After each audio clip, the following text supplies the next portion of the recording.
الحمد لله رب العالمين والعاقبة للمتقين والصلاة والسلام على سيد الأنبياء والمرسلين وعلى آله وأصحابه أجمعين ومن تبعهم بإحسان إلى يوم الدين. أما بعد فقد قال الله تبارك وتعالى في كلامه المجيد والفرقان الحميد: فأعوذ بالله من الشيطان الرجيم بسم الله الرحمن الرحيم إنهم فتية آمنوا بربهم وزدناهم هدى. صدق اللہ العظیم. میرے محترم بھائیو، بزرگ اور دوستو، اللہ تبارک و تعالیٰ نے ہم سب کو انسان بنایا ہے. انسانی زندگی مختلف مراحل سے ہو کر گزرتی ہے. جب بچہ پیدا ہوتا ہے، چھوٹا سا ہوتا ہے، اس کا کام یا تو سونا، دودھ پینا، کچھ دیر کھیلنا، اور اسی طرح اس کا بچپنا گزر جاتا ہے. پھر کچھ اور بڑا ہوتا ہے، دودھ چھڑا دیا جاتا ہے، بچہ خود بخود کچھ کھیلنے بھی لگ جاتا ہے، خود بخود کھیلتا ہے، کبھی سوتا ہے، کبھی روتا ہے. اسی طرح اس کا یہ بچپنا اور بھی گزر جاتا ہے. پھر کچھ اور بڑا ہوتا ہے، جب بالغ ہو جاتا ہے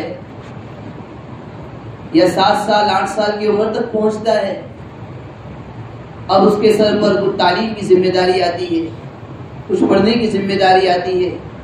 وہ قرآن کریم کو کچھ سیکھتا ہے، اسی طرح اسکول کی کچھ تعلیم کو سیکھتا ہے، اسی طرح کچھ کھیلتے ہوئے، کچھ پڑھتے ہوئے، کچھ ہنستے ہوئے، کچھ روتے ہوئے اس کی عمر بھی گزر جاتی ہے. جب بالغ ہو جاتا ہے تو چونکہ آج تک تو اس کی زندگی ایسی گزری تھی کہ والدین کو نصیحت کرتے تھے، وہ اس کو سنتا تھا، والدین کی باتوں کو سنتا تھا، بڑوں کی باتوں کو سنتا تھا. جب بالغ ہو جاتا ہے، جوان ہو جاتا ہے اور جوانی کی عمر کو پہنچتا ہے، اب اللہ تعالیٰ اس کو اتنی سوجھ بوجھ عطا کر دیتے ہیں، اتنی سمجھ عطا کر دیتے ہیں کہ والدین کی 3 باتوں کو سنتا ہے تو ایک بات کا مشورہ بھی دیتا ہے. انسان کی فطرت ہے. پھر یہ جوانی کا عمر گزر جاتی ہے، ایک وقت آتا ہے آدمی شادی کرتا ہے، شادی کی عمر کو پہنچ گیا، والدین کی ذمہ داری ہوئی، والدین نے شادی کرا دی، اپنی عورت کے ساتھ، اپنی بیوی کے ساتھ اسی طرح زندگی گزارتا ہے. پھر اللہ تعالیٰ اس کو اتنی سمجھ بوجھ عطا کر دیتے ہیں، وہ اپنے ہاتھ پاؤں پر کھڑا ہو جاتا ہے، اپنے کام خود، بعض نوجوان خود اپنے ہاتھ سے انجام دے دیتے ہیں. پھر ایک وقت بڑھاپے کا آتا ہے، وہ شباب، وہ جوانی، وہ طاقت، وہ قوت، وہ سننا، وہ دیکھنا، آہستہ آہستہ سب جواب دینے لگتا ہے اور انسان کی زندگی آخر ختم ہو جاتی ہے. یہ انسان کی زندگی کے مختلف مراحل ہیں. لیکن ان مرحلہ میں، ان مراحل میں، ان درجات میں سب سے اہم درجہ،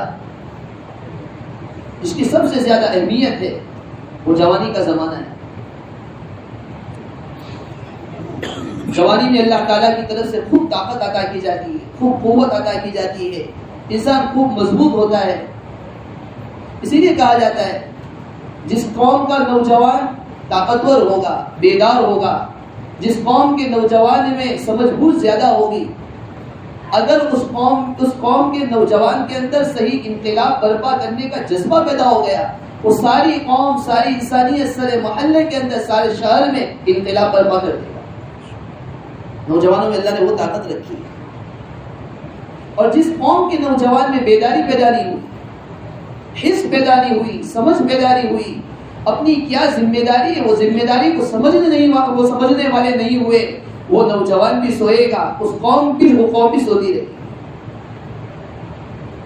ساری قوم کا بیداری کا مغز، ساری قوم کے بیداری کا اصل دار و مدار ہماری قوم کے نوجوان ہیں. تاریخ کا مطالعہ کرنے سے بھی بات معلوم ہوتی ہے، دنیا میں آج تک عام طور پر جو انقلاب برپا ہوا ہے،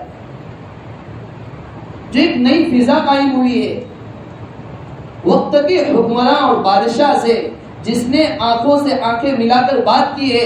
آپ کا نوجوان تھے، اور وہ جوان ہونے کے بعد آدمی کی بہت بڑی ذمہ داری ہے. ماشاءاللہ بہت سارے حضرات سورہ کہف کی تلاوت کرتے ہوں گے. سورہ کہف کے اندر اللہ تبارک و تعالیٰ نے خاص طور پر 3 چیزوں کو ذکر کیا ہے. نبی علیہ الصلوۃ والسلام جب اس دنیا میں تشریف لائے، آپ علیہ الصلوۃ والسلام نے جب لوگوں کو اللہ کی طرف بلایا، دین کی دعوت دی، اپنی رسالت کو لوگوں کے سامنے سمجھایا، تو کفار مشرکین آپ کے مخالف ہو گئے، آپ کی بات کو ماننے کے لیے تیار نہیں تھے. یہ ایک مرتبہ مشورہ کر کے اس وقت کے یہود علماء کے پاس گئے، چونکہ اس وقت کے یہود علماء نے کئی کتابوں کا مطالعہ کیا تھا، بڑے بڑے علماء ان میں بھی موجود تھے، اور ان کے پاس جا کر بات رکھی. یہود کے علماء نے کہا اس وقت کے نبی سے آپ 3 سوال کرو، اگر 3 سوال کے صحیح جواب دے دے تو سمجھ لو کہ یہ نبی ہے، اور اگر جواب نہ دے پائے تو سمجھ لو کہ یہ نبی نہیں ہے، جھوٹا دعویٰ کرتا ہے. نعوذ باللہ. 3 سوال بتائے. پہلا سوال ان سے یہ کرو کہ چند نوجوان تھے جنہوں نے کسی زمانے کے اندر اللہ کی بات کا اعلان کرنے کے لیے، وحدانیت کا اعلان کرنے کے لیے نکل پڑے تھے، اور وقت کے بادشاہ کی مخالفت کی تھی. ان لوگوں کا کیا حال ہے، ان لوگوں کا کیا واقعہ ہے، اسے پوچھو. دوسرا یہ پوچھو، دوسرا سوال یہ کرو وَيَسْأَلُونَكَ عَنْ ذِي الْقَرْنَيْنِ، ذوالقرنین کے بارے میں پوچھو، جنہوں نے مشرق سے لے کر مغرب تک اس کا سفر کیا، ساری زمین کا سفر کیا. وہ کون آدمی تھے، وہ کیسے تھے، ان کے کیا حالات ہیں. اور تیسرا سوال کرنا وَيَسْأَلُونَكَ عَنِ الرُّوحِ، روح کے بارے میں سوال کرنا، روح کیا چیز ہے. یہود نے جب ان کو سکھایا کہ کفار مکہ کے پاس یہ جو آدمی آئے تھے، کفار مکہ کے پاس واپس گئے اور جا کر کہا کہ یہود کے علماء نے ہمیں یہ سوال سکھایا ہے، یہ جا کر کرنا ہے، ہمیں لگتا ہے جواب نہیں دیں گے اور یہ بات ثابت ہو جائے گی کہ یہ نبی نہیں ہے. چند آدمی، چند کفار نبی علیہ الصلوۃ والسلام کی خدمت میں حاضر ہوئے اور حاضر اگر یہ 3 سوال کیے. اگر آپ نے ان 3 سوالوں کا جواب دے دیا ہم مانیں گے کہ آپ سچے نبی ہیں، اور اگر آپ نے ان 3 سوالوں کا جواب نہیں دیا ہم سمجھیں گے کہ آپ نبی نہیں. نبی علیہ الصلوۃ والسلام نے 3 سوال کو سنا اور اس کے بعد آپ علیہ الصلوۃ والسلام نے فرمایا مجھے 1 دن کی مہلت دو، میں کل جواب دوں گا. نبی علیہ الصلوۃ والسلام وحی کے انتظار میں تھے کہ اللہ تعالیٰ کی طرف سے یہ سب باتیں بتائی جائے اور میں لوگوں کو بتاؤں کہ ذوالقرنین کون تھے، اصحاب کہف کون تھے، اصحاب کہف کا کیا واقعہ تھا، روح کیا چیز ہے، یہ سب باتیں میں بتاؤں لوگوں کو. 1 دن ہو گیا، آپ علیہ الصلوۃ والسلام وحی کا انتظار کرتے رہے لیکن وحی نہیں آئی. جبریل علیہ الصلوۃ والسلام تشریف نہیں لائے. 1 دن اسی طرح کئی دن گزر گئے. ادھر کفار مکہ نے مذاق اڑانا شروع کر دیا کہ دیکھو نبی کو یہ بات معلوم نہیں ہے، سوال کے جوابات معلوم نہیں ہے، اس لیے سوال کا جواب نہیں دے رہے اور خوب مذاق اڑا رہے ہیں. نبی علیہ الصلوۃ والسلام کو اس سے کافی رنج ہو رہا تھا، آپ کو کافی غمگین تھے. چند دن کے بعد جبریل علیہ الصلوۃ والسلام تشریف لائے اور نبی علیہ الصلوۃ والسلام کے لیے پہلی آیت اتاری گئی وَلَا تَقُولَنَّ لِشَيْءٍ إِنِّي فَاعِلٌ ذَلِكَ غَدًا إِلَّا أَن يَشَاءَ اللَّهُ. نبی علیہ الصلوۃ والسلام کو تعلیم دی گئی کہ آپ جب بھی کوئی آئندہ کام کرنے کا ارادہ کریں تو یہ نہ کہا کریں کہ میں کر دوں گا، بلکہ آپ اس کے ساتھ انشاءاللہ کے لفظ کا اضافہ کر دیا کریں. چونکہ نبی علیہ الصلوۃ والسلام نے کفار مکہ سے یہ کہا تھا کہ آئندہ کل میں جواب دوں گا اور آپ انشاءاللہ کہنا بھول گئے تھے، تو اللہ تعالیٰ کی طرف سے تنبیہ کی گئی کہ چند دن تک وحی کا نزول ہی نہیں ہوا، وحی نہیں اتری. جبریل علیہ السلام وحی لا لے کر ہی نہیں آئے. وہ اس کے ذریعے امت کو بھی تعلیم دی گئی جب بھی آپ کوئی کام کرنے کا وعدہ کیا کرو تو ہمیشہ کہو انشاءاللہ میں کام کروں گا، انشاءاللہ میں کر کے دوں گا، انشاءاللہ میں آپ کے پیسے چکا دوں گا، انشاءاللہ کل میں حاضر ہو جایا کروں گا. پھر نبی علیہ الصلوۃ والسلام نے ان سب سوالات کے جوابات دیے. قرآن نے اصحاب سورہ کہف کے اندر اس کو بیان کیا ہے. جمعہ کا دن بھی ہے، سورہ کہف کی بھی بہت فضیلت ہے. جب بات چلی ہے تو 1 2 بات اس پر بھی عرض کرتا چلوں. حدیث میں آتا ہے ایک صحابی ایک مرتبہ سورہ کہف کی تلاوت کر رہے تھے. جو سورہ کہف کی تلاوت کر رہے تھے تو ان کا ایک جانور تھا وہ بگڑنے لگا. انہوں نے نظر اٹھا کر دیکھی تو ایسا معلوم ہوا کہ ایک بادل نے سایہ کیا ہوا ہے, ایک بادل ان کے سر پر ہے. یہ صحابی نبی علیہ الصلوۃ والسلام کی خدمت میں حاضر ہوئے اور جا کر عرض کیا, اللہ کے رسول میں نے ایسی ایسی چیز دیکھی ہے اور میں نے سورہ کہف کی تلاوت کر رہا تھا. آپ علیہ الصلوۃ والسلام نے فرمایا یہ اللہ تعالیٰ کی طرف سے سکینہ تھی, اللہ تعالیٰ کی طرف سے رحمت تھی. آپ سورہ کہف کی تلاوت کر رہے تھے, اس کی برکت سے اللہ تعالیٰ نے آپ کے لیے اس کو سایہ کر دیا. معلوم ہوا جب سورہ کہف کی تلاوت کرتا ہے اللہ تعالیٰ کی طرف سے رحمت کا نزول ہوتا ہے, رحمت بندے پر اترتی ہے. اسی وجہ سے بعض حدیث کے مطالعے سے پتہ چلتا ہے نبی علیہ الصلوۃ والسلام نے فرمایا دجال کے فتنے سے بچانے والی چیز سورہ کہف کی تلاوت ہے.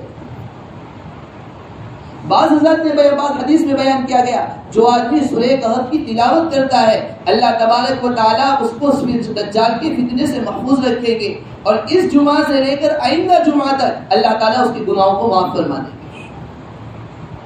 اور بعض حضرات نے تو کہاں تک کہا, بعض حدیثوں میں آدمی سورہ کہف کی تلاوت کرتے رہے اور خصوصی طور پر سورہ کہف کی شروع کی 10 آیتیں اور بعض حدیثوں کے مطابق آخری کی 10 آیتیں, ان 10 آیتوں کو روزانہ پڑھ لیا کرے, اللہ تعالیٰ ہر فتنے سے بلکہ دجال کے فتنے سے بھی اللہ اس کی حفاظت فرمائیں گے.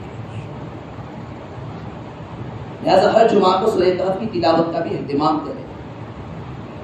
تو میں تو یہ عرض کر رہا تھا اس زمانے میں جب بھی انقلاب برپا کیا ہے وہ نوجوانوں نے کیا ہے. یہ اصحاب کہف ان کا بھی واقعہ اسی طرح ہے. کسی ظالم بادشاہ کے زمانے کے اندر ایک مرتبہ ایک قوم کچھ لوگ میلے میں گئی, بہت سارے لوگ میلے میں گئے ہوئے ہیں. وہاں پر بتوں کی عبادت کی جاتی تھی, بتوں کو پوجا جاتا تھا, بتوں کی پرستش کی جاتی تھی. کوئی بتوں کے نام پر جانور کو قربان کر رہا ہے, کوئی بتوں کے نام پر چڑھاوا چڑھا رہا ہے, کوئی بتوں کی عبادت کر رہا ہے, کوئی بتوں کے سامنے جھک رہا ہے, مگر اللہ یعنی اللہ کو چھوڑ کر بتوں کی عبادت کی جا رہی تھی. چند نوجوانوں نے دیکھا اور ان کی سمجھ میں یہ بات نہیں آئی کہ اللہ جل شانہ کو چھوڑ کر یہ قوم دوسروں کی عبادت کیوں کر رہی ہے. بعض کتابوں میں لکھا ہے ایک آدمی کو یہ بات حلق سے نہیں ہوتی, اس کی عقل میں یہ بات نہیں آئی, وہ نوجوان اس قوم سے اس میلے سے نکل کر ایک درخت کے نیچے آ کر بیٹھ گیا. کچھ دیر ہوئی ایک دوسرا نوجوان آیا, وہ بھی آ کر بیٹھ گیا. کچھ اور دیر ہوئی, کچھ اور وقت گزرا, ایک تیسرا نوجوان بھی آ کر جب بیٹھ گیا. اسی طرح کئی نوجوان آتے رہے اور چھوڑ کر ایک جگہ پر آ کر بیٹھ گئے. لیکن کسی کی ہمت نہیں تھی کہ ایک دوسرے سے پوچھے بھی آپ کیوں یہاں کر بیٹھ گئے ہیں. وہاں لوگ بتوں کی عبادت کر رہے, بتوں کی پوجا کر رہے, ہر ایک بتوں کی عبادت میں مشغول ہے. آپ بتوں کو چھوڑ کر اپنی قوم کو چھوڑ کر الگ سے آ کر یہاں کیوں بیٹھ گئے. کیونکہ ہر ایک کو بادشاہ کا ڈر تھا کہ اگر بادشاہ تک یہ بات پہنچ گئی, ظالم بادشاہ کے کان تک یہ بات پہنچ گئی تو ہمیں سزا دی جائے گی. اور یہ شاہی گھرانے کے لوگ تھے, بادشاہ کے قوم کے لوگوں میں سے.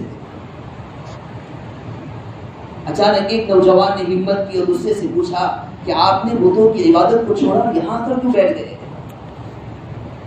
تھوڑی دیر کے بعد اس نے جواب دیا بات دراصل یہ ہے کہ یہ لوگ جس چیز کی عبادت کر رہے, جس بتوں کے سامنے اپنے سر کو جھکا رہے, جس بتوں کے سامنے سجدہ کر رہے, یہ ہماری عقل میں نہیں آ رہا ہے, ہماری سمجھ میں نہیں آ رہا ہے. اس لیے کہ عبادت تو کرنے کے لائق صرف اور صرف اللہ کی ذات ہے, اللہ واحد ہے, اللہ تنہا ہے, اس کی عبادت کرنی چاہیے. اس کو چھوڑ کر لوگ اس کے سامنے اپنے سر کو کیوں جھکا رہے, ہماری سمجھ میں یہ بات نہیں آ رہی, اس لیے میں یہاں کر بیٹھ گیا ہوں.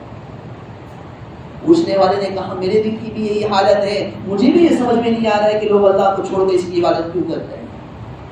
تیسرے نے بھی یہ جواب دیا, چوتھے نے بھی یہ جواب دیا, پانچویں نے بھی یہ جواب دیا. یہ گروہ ایک جماعت تیار ہو گئی. ان نوجوانوں نے سوچا کہ ہم بالکل برحق ہیں, بالکل حق پر ہے, ہمیں اللہ کو چھوڑ کر کسی بھی عبادت نہیں کرنی چاہیے. یہ ایک پوری جماعت تیار ہو گئی. سب نوجوان آہستہ آہستہ انہوں نے ایک جگہ عبادت کرنا شروع کیا. اور جیسے جیسے انہوں نے اللہ کی عبادت کرنا شروع کیا، لوگوں میں بات مشہور ہوئی کہ چند جوان ایسے ہیں، چند نوجوان ایسے ہیں جنہوں نے اپنے وقت کے بادشاہ کی مخالفت کی ہے اور بتوں کی عبادت کو چھوڑ کر کسی اور کی عبادت میں مشغول ہو گئے ہیں۔ بات چلتے چلتے بادشاہ کے کان تک پہنچ گئی۔ وقت کا بادشاہ بڑا ظالم تھا۔ بادشاہ نے کہا کہ میری حکومت کے اندر ایسے، بادشاہ نے پوچھا تم اللہ کو چھوڑ کر، تم بتوں کو چھوڑ کر اور کسی کی عبادت میں مشغول ہو گئے ہو؟ ان نوجوانوں میں سے چند لوگ کھڑے ہوئے، انہم فدیۃ آمنوا بربہم وزدناہم ھدی، چند لوگ کھڑے ہوئے، انہم فدیۃ، یہ چند نوجوان تھے، کوئی اور نہیں تھے، بوڑھے نہیں تھے، جوان تھے۔ وربطنا علی قلوبہم اذ قاموا، چند نوجوان جن کے دلوں میں اللہ تعالیٰ نے ایمان کو راسخ کر دیا تھا، مضبوط کر دیا تھا، ایمان ان کے دلوں میں بٹھا دیا تھا۔ انہوں نے کہا ربنا رب السماوات والارض، ہمارا رب اور آسمان و زمین کا رب تو اللہ ہے۔ ربنا رب السماوات والارض لن ندعو من دونه الہا، ہم اللہ کو چھوڑ کر اور کسی کے سامنے، اللہ کو ہم نہیں چھوڑ سکتے، اللہ کے علاوہ کسی اور کے سامنے اپنے سر کو نہیں جھکا سکتے۔ بادشاہ نے جب ان کی تقریر سنی، ان کی بات کو سنا، ان کو کہا کہ آپ کو چند دن کی مہلت دیتا ہوں، آپ لوگ سوچ لو، غور کر لو، اگر آپ نے اپنی باتوں سے توبہ نہیں کی آپ سب کو سزا دی جائے گی۔ اور سزا کے طور پر ان کے جسم پر جو کپڑا تھا، جو شاہی لباس تھا، جو شاہی لباس انہوں نے پہنا ہوا تھا، کہا گیا کہ ان سب کے جسم سے شاہی لباس کو اتار دیا جائے تاکہ یہ پتا چلے کہ بادشاہ کے مجرم لوگ ہیں۔ ان نوجوانوں نے ہمت کی اور سوچ لیا کہ اب یہاں رہنا تو مشکل ہو چکا ہے۔ یہ چند نوجوانوں نے ایک گال کی پناہ لے لی، ایک گال میں جا کر چھپ گئے، ساتھ میں ایک کتا بھی ہو گیا، اور کتا ان کی حفاظت کے لیے ان کے گال کے بالکل قریب، ان کے گال کے دروازے کے پاس بیٹھ گیا۔ یہ چند نوجوان سو گئے، اللہ تعالیٰ نے ان پر ایسی نیند طاری کر دی، ایسی نیند طاری کر دی، 300 سال کی مدت گزر چکی، وہ ایسے ہی رہے۔ اللہ تعالیٰ نے عجیب و غریب انتظام کیا۔ بعض تفسیر کی کتابوں میں لکھا ہے اگرچہ یہ سوئے ہوئے تھے لیکن ان کی آنکھیں کھلی ہوئی تھی تاکہ کوئی آ کر اس پر حملہ کرنے کی ہمت نہ کرے۔ یہ سوئے ہوئے تھے اور ان کے جسم کو زمین کھا نہ لے۔ اللہ تعالیٰ نے ان کے اندر وہ قوت عطا کی کہ یہ کروٹیں بھی بدلتے رہتے تھے تاکہ جسم ان کی زمین ان کے جسم کو کھا نہ سکے۔ اسی طرح 300 سال کا عرصہ گزر گیا۔ ایک وقت آیا اللہ تعالیٰ نے 300 سال کے بعد ان کی آنکھیں کھولی، ان کو تو کچھ پتا نہیں تھا، دیکھو یہ سب نوجوان تھے، اب ادھر حکومت بھی بدل گئی تھی، کسی اہل حق کے ہاتھ میں، کسی صحیح اور صالح اور نیک آدمی کے ہاتھ میں اللہ تعالیٰ نے حکومت عطا کر دی، اور ادھر لوگوں کا حال یہ ہو چکا تھا، بہت سارے لوگ اس صالح اور نیک بادشاہ کی حکومت کے اندر بھی چند لوگ ایسے تھے، جو بہت سارے لوگ ایسے تھے جو اس بات کو ماننے کے لیے قائل نہیں تھے، اس بات کو ماننے کے لیے تیار نہیں تھے کہ جب آدمی قبر میں چلا جاتا ہے، قبر میں چلے جانے کے بعد اللہ تعالیٰ ان کو دوبارہ کیسے زندہ کرے گا۔ بہت سارے لوگ اس بات کو ماننے کے لیے تیار نہیں تھے۔ یہ نیک اور صالح بادشاہ پریشان تھا، اللہ کے سامنے اپنے ہاتھ اٹھائے دعا کی، اے اللہ تعالیٰ کوئی ایسی جماعت بھیج دے، کوئی ایسی بات کر دے، ایسی کوئی چیز اللہ تعالیٰ کی اللہ تو بھیج دے جس کے ذریعے سے میں ان لوگوں کو سمجھا سکوں کہ اللہ تعالیٰ مرنے کے بعد بھی دوبارہ زندہ کر سکتے ہیں۔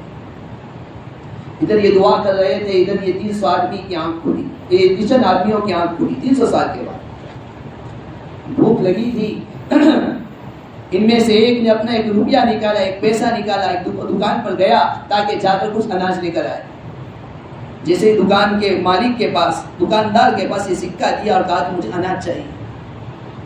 دکان کے مالک نے وہ سکہ دیکھا، پریشان ہو گیا، کیا بات ہے، یہ تو بہت پرانا سکہ معلوم ہو رہا ہے، کئی عرصہ گزر گیا، یہ سکہ تو بہت پہلے سالوں کا ہے، یہ یہاں سے کیسے آ گیا؟